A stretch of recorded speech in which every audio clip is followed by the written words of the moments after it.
it's Ellie and welcome to my channel. For today's video, I will be covering the murder case of the Black Dahlia.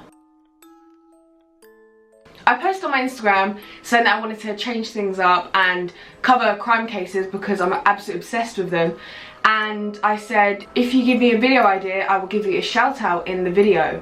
So, I want to say thank you to Hodzik Sarah and Kia3520 on Instagram for giving me the Black Dahlia case to study. I knew about this case in general, however, I didn't know to the extent I now do. If you do not know what the Black Dahlia case is, it is the case of a 22-year-old Elizabeth Short, who was an aspiring actress trying to make it in Hollywood, that one day was brutally murdered and she was dismembered and left in broad daylight. Although this case is it's bad, it is really bad, the thing that makes this case so much worse is the fact that it's a cold case. This case was never solved, her killer was never found, and it is one of LA's unsolved and most famous cases to date. Before I get into what actually happened with the murder, I will give a little backstory on Elizabeth Short and who she was and what she was like before she tragically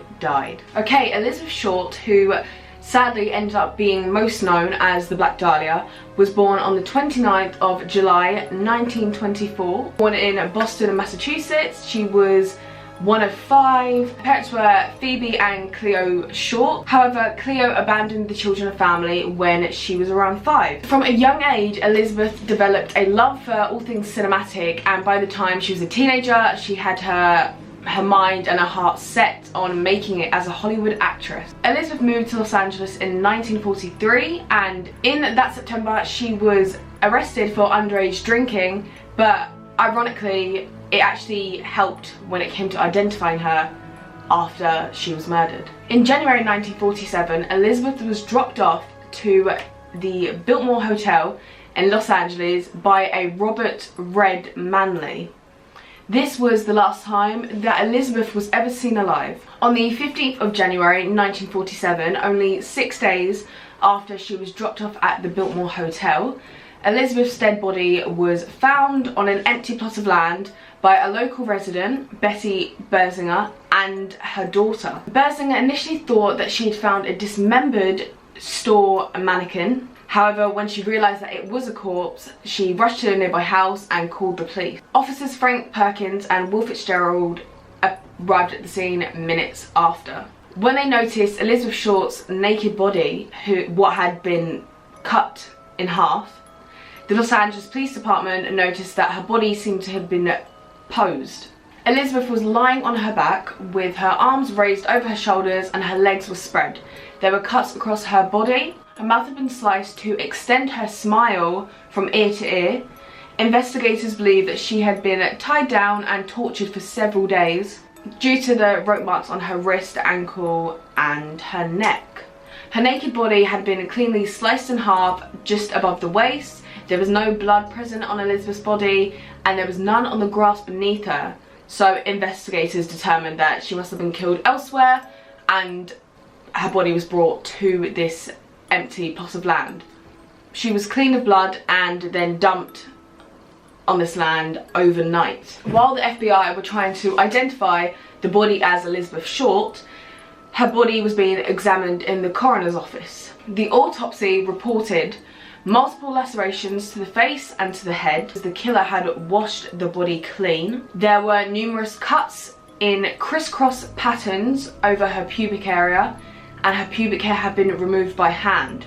Most of the damage done seemed to have been done post-mortem, including the severing of the victim's body and her waist. The official cause of death was hemorrhage and shock due to consciousness of the brain and lacerations to the face. What helped when identifying the body to Elizabeth Short was the fact that she was already on the system due to being charged with underage drinking. 9 days after Elizabeth's body was discovered, an envelope was received by the examiner. The layout of the letter was done in a very sinister and kind of classic horror movie ransom note.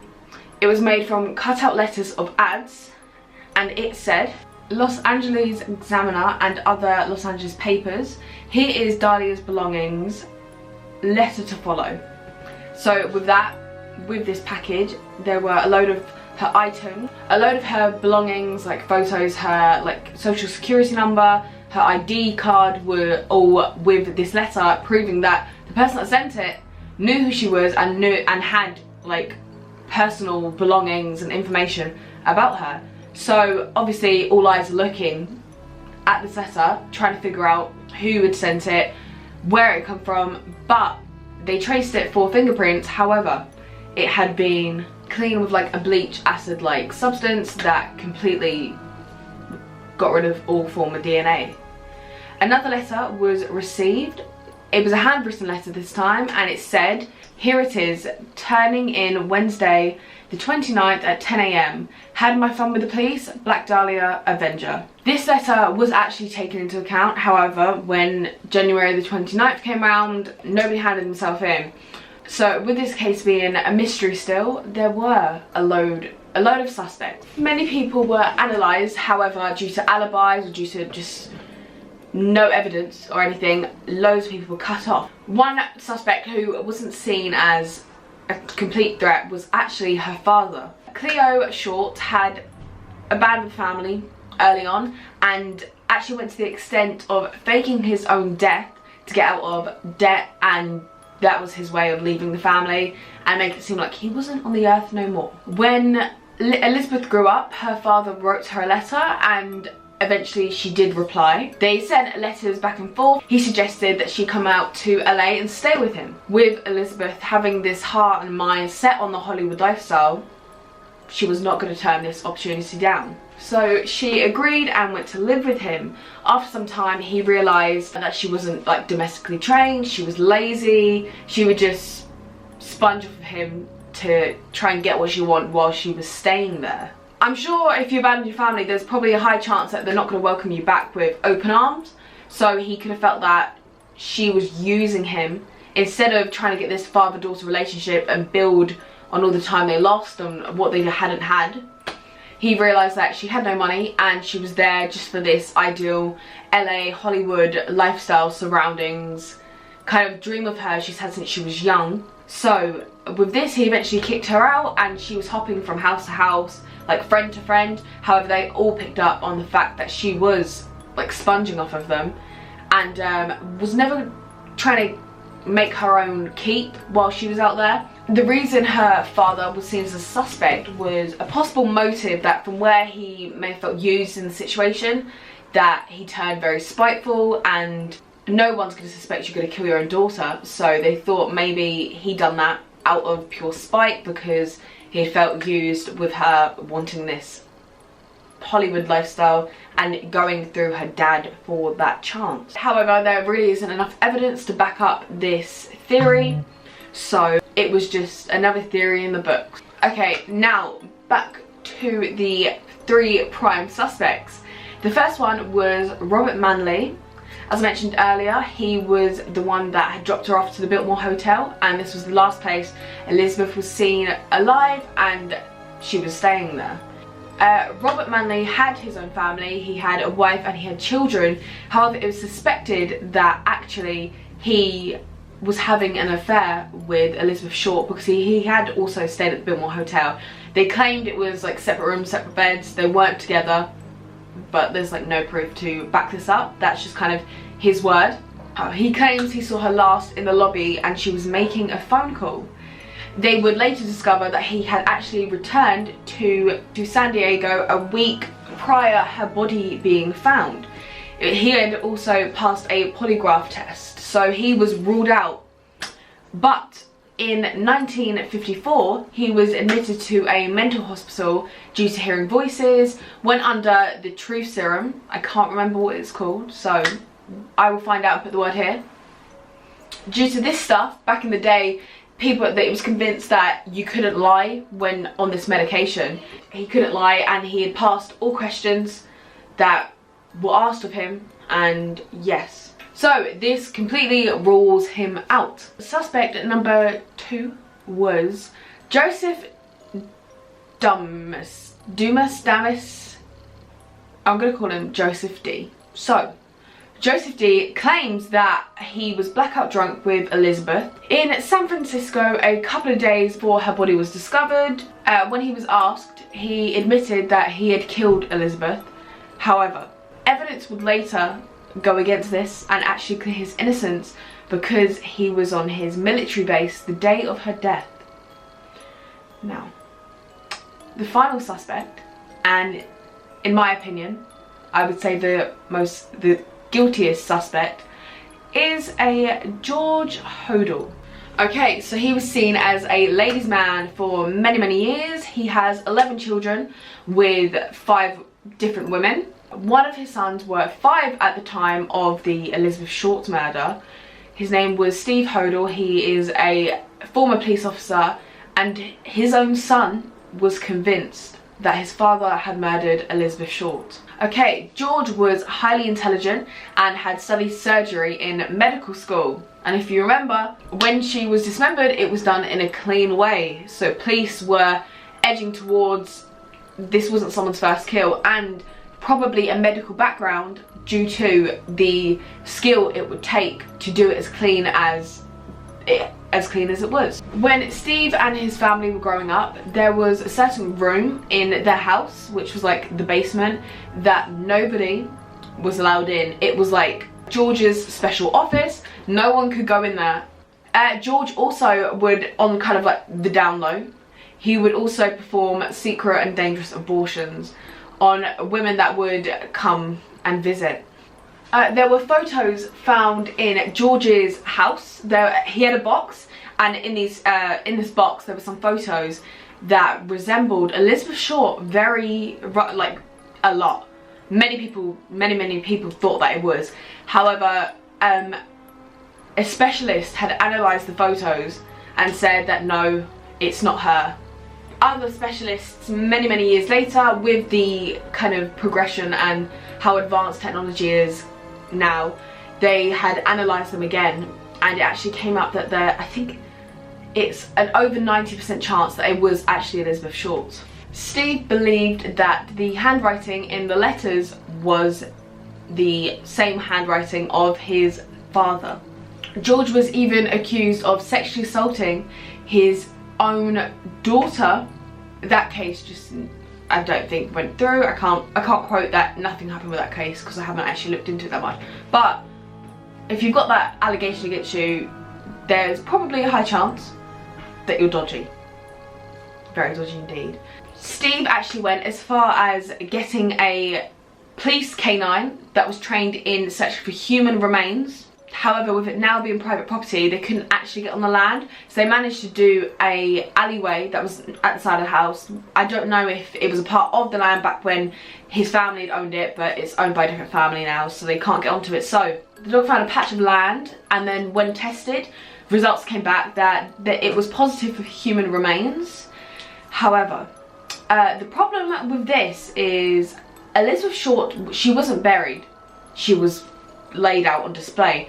So they think that also with how the precision of Elizabeth's body, that it wasn't this murderous first kill. So if there's human remains found in this George guy's land, there's a high chance that this was a former kill. There was a bag of cement found at the crime scene, and Steve actually also found receipts of cement with the same period when Elizabeth's body was found. With George being a suspect, the LAPD actually planted listen devices in his home, and on tape they heard George say, and this is a quote, so I'm reading the quote: "Supposedly I did kill the Black Dahlia. They couldn't prove it now. They can't talk to my secretary anymore because she's dead." Steve had also managed to track down a case file that contained female witness that stated that George and Elizabeth did know each other, and but I should probably note now that the LAPD was